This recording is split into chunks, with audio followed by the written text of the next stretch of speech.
नमस्कार. आज दिनांक 8 सप्टेंबर 2025 वार सोमवार.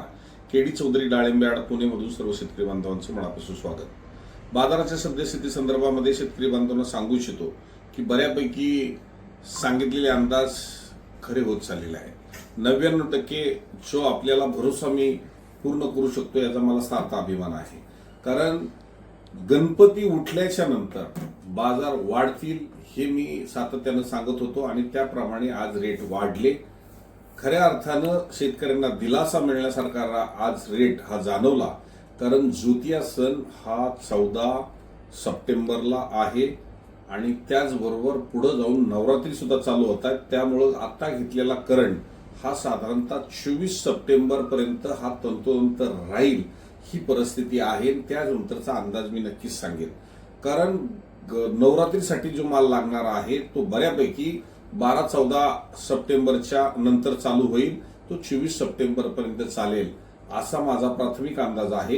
कारण दुसऱ्या माळ्यापर्यंत ग्राहक माल खरेदी करतं आणि बऱ्यापैकी नंतरचा माल जो 5व्या-6व्या माळ्याचा हा नवरात्र संपल्यानंतर पोहोचतो आणि बऱ्याचशा भागात पाऊस झालेला असताना सुद्धा रेट हे टिकून आहेत.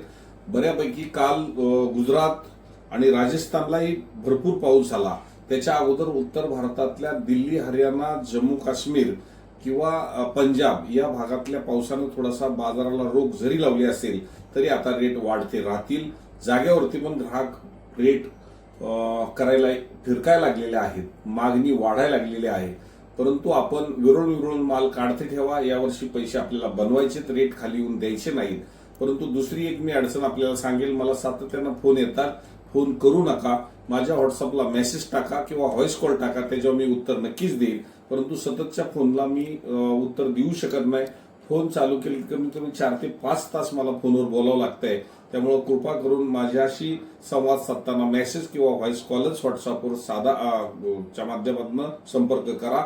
आणि रेट वाढलेले आहेत, वाढते राहतील. आज 10-5 रुपयाचा ॲव्हरेजमध्ये वाढ झाली. 90-91 रुपये गोटी गेली. आज 220 रुपयापर्यंत माल पुण्यामध्ये गेला. नाशिकला सुद्धा रेट वाढले, इंदापूरला सुद्धा रेट वाढले.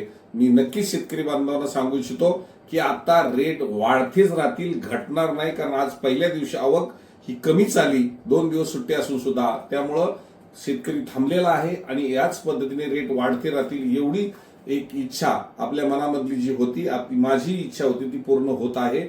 गणपतीच्या नंतरचे रेट हे कडाडतील हा अंदाज तंतोतंत खरा ठरत आहे. धन्यवाद.